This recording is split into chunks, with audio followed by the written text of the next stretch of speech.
Hey everybody, this is Chris Francis from Church Film School, and today is a special day not only because I didn't get pulled over last night, but because we are doing a full-blown review of this guy right here. It's the Fotodiox Pro Factor Prizmo 300 RGB+W 1x2 LED light. Holy cow. Could that have been a longer name? I don't think so.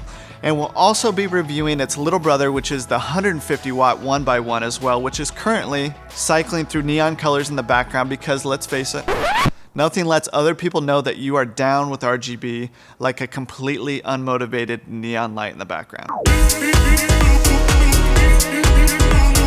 Now, in the past, I've only reviewed gear that I've bought or rented on my own because it's super important to me that I only feature gear that I use in real life on real projects, and luckily, the kind folks at Fotodiox were nice enough to let us hang on to these lights for several months so we could use them on all of our normal projects. Now, later in this video, I'm going to show some real-world examples from those projects that we use these lights on, but first I want to go over the lights themselves and run through some of the features. Other than the size and light output, the 1x2 and the 1x1 are practically the same light with the same features, so I'll be talking about them interchangeably throughout this review. So, what are these lights? In short, they're a much more affordable and a little less powerful version than the Arri Skypanel, which is definitely the industry standard when it comes to LED panels. Personally, I love big, soft lighting, so I was really intrigued to try these lights out, and they did not disappoint. The Prizmos are powerful and versatile soft sources of light, and by using LED technology, they put out a lot of light without drawing much power, and they can even be powered off of V-mount batteries on the back. Now, the 1x2 is 300 watts and the 1x1 is 150 watts. These lights have a reported CRI of over 95, which means they produce clean and accurate colors, and they are also flicker-free, so they should play well with slow motion. Now, my camera only shoots up to 60 frames per second, so I couldn't test them at super high frame rates, but at 60 frames, they did not flicker at all. Now, since I do a lot of my work out on location, I'm generally pretty happy with a big, soft daylight source, so I can shape and supplement existing daylight that's coming in the room, which these lights do a great job of. But they also have several other features that make it like having 3 or 4 different lights combined into one. The first mode is CCT mode, which is the mode that I've used the most, and this mode allows you to dial in white light color temperatures ranging from warm 2800 Kelvin to super cold 10,000 Kelvin. You can adjust the intensity in very precise increments from 100% all the way down to 0.1%. The next mode is HSI, which lets you dial in any color from the 360-degree color wheel in 1-degree increments. You can also adjust the saturation of the color from 1 to 100% as well as the intensity of the light. The next mode is RGB+W, which is another way of dialing in a specific color where you can pretty much make any flavor of light by adjusting the red, green, blue, and white channels. But one thing to note here is that I have not found a way to adjust the intensity of the light in this mode, so it seems that for now, full 100% is your only option. There's also a filters menu where you can select popular filters that emulate gels that you would put on traditional tungsten or daylight sources. The menu has a ton to choose from, but to be honest, I don't see any real reason to use the traditional CTB or CTO filters since you can just dial in the exact color temperature that you want in CCT mode. However, I could see this coming in handy if you were shooting in an environment like an office with fluorescent lights where you need to use plus or minus green to get your Prizmo lights to match the green magenta color shifts that are already present in the room. One other thing to note as well, in the filter mode right now, your only options on color temperature are tungsten 3200 Kelvin or daylight 5600 Kelvin. And lastly, it would not be a new RGB light without a handful of built-in special effects modes. These are pretty fun, and I could definitely see these coming in handy on conceptual art or performance videos. And some of the other options could be great for when you need a practical effect, like cop car lights, or a warm flickering fire or fireworks or something like that. Now, I will note that on these lights that I was using, the lightning effect didn't seem to work as of right now. You can also create 3 of your own preset scenes that you can toggle between on the menu, so if you need to quickly switch back and forth between 2 or 3 very different looks, you could do this very quickly through this menu. Now, being a single source LED panel, these lights are soft and will spread light just about everywhere. So they come with barn doors that just pop into place to help control the spill when you want to shape the light a little bit.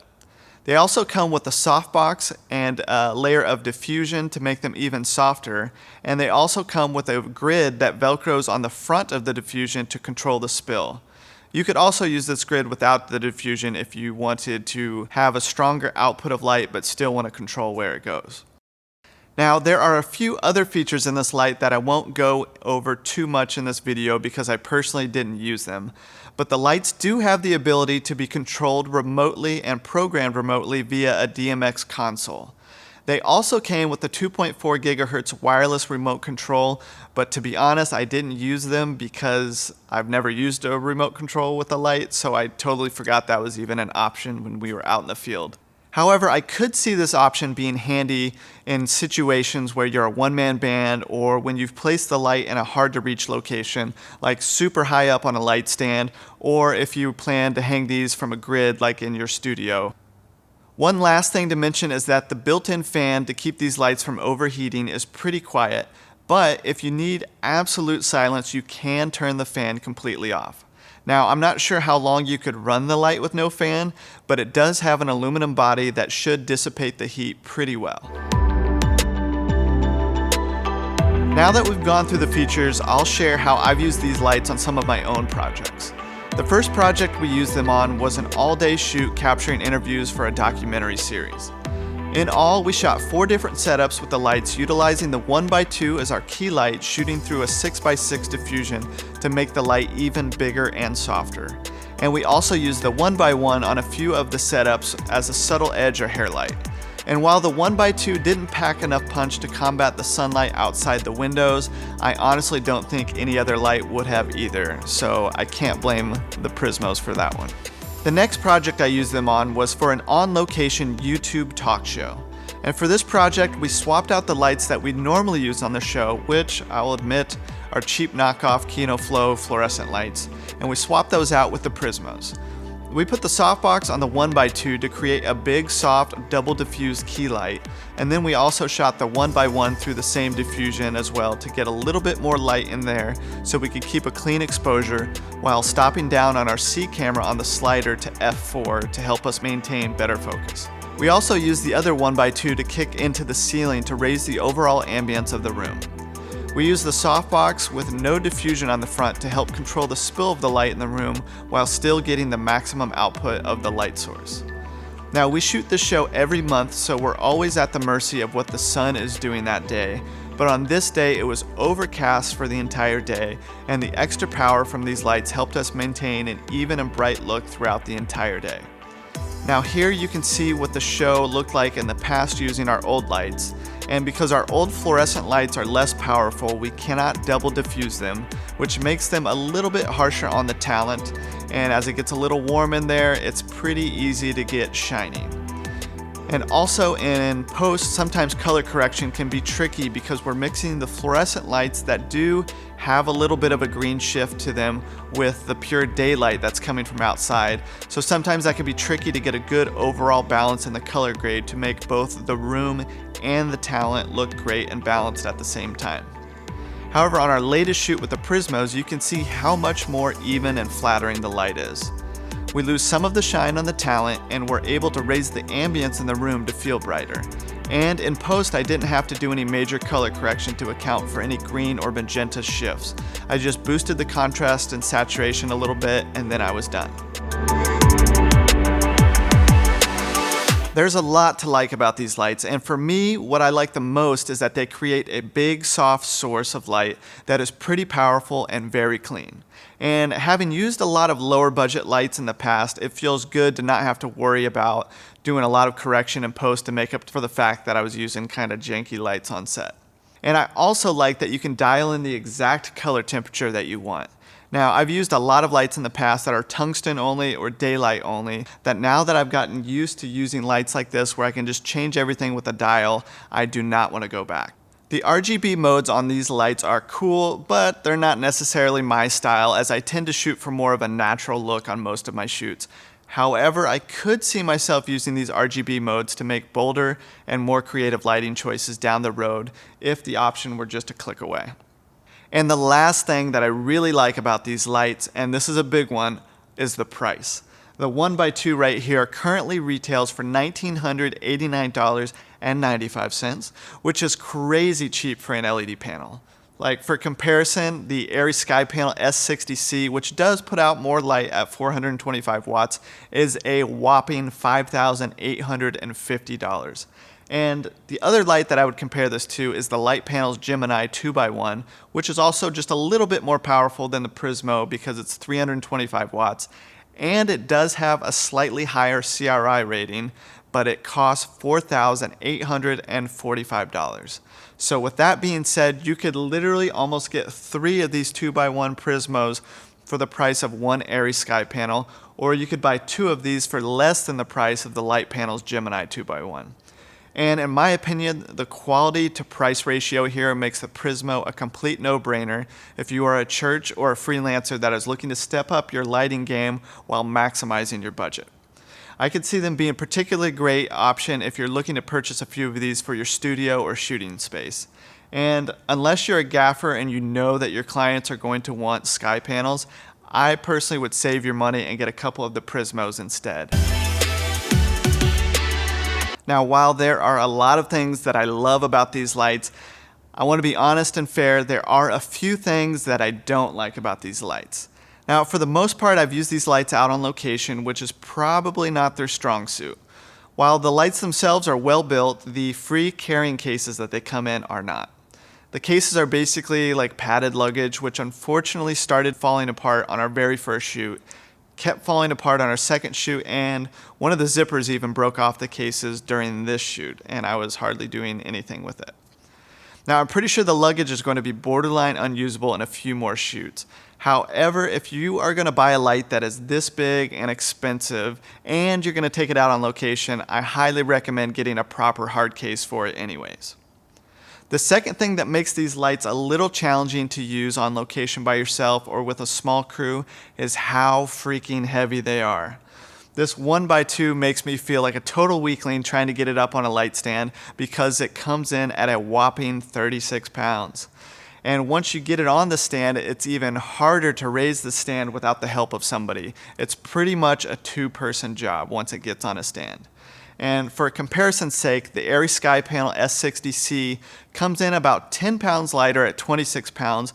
However, the power supply is not built into the light.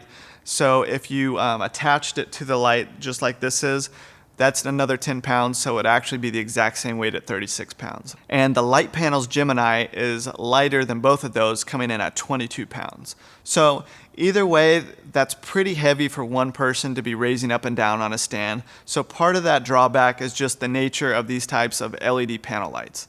Now, the Prizmos do come with handles, but in practice, I found it easier to grab it by the yoke when lifting it off and on the stands. On one of my shoots, my DP, who has used the Arri Skypanels a lot, gave me some feedback on using the Prizmos, and he said that they take a long time to turn on, and compared to the Skypanel, the interface is pretty clunky and not as intuitive. Personally, anytime I've been on a shoot with Skypanels, I've had a gaffer who is handling the lights for me, so I'm going to take my DP's word for it on this one. However, I think these Prizmos are pretty easy to figure out. I was able to navigate all the settings on the lights without having to open the user manual at all. And now I do wish there was a quick way to turn these lights off and on when auditioning the light for the camera, because currently it takes about 6 or 7 seconds from the time you turn the switch off to fire them back up again. Whereas like my Falcon Eyes 2x2 LED light clicks right on and right off right away. Coming in at $1,985 for the 1x2 and $1,089 for the 1x1, these Prizmo lights are an incredible value. And personally, I would love to have 3 or 4 of these 1x2s to use here in the big studio, and then to take maybe 1 or 2 of them out in the field with me when I'm going to film interviews or host it on camera segments, because in these situations, I'm always looking to build a big, soft, flattering light, and these would be perfect for that.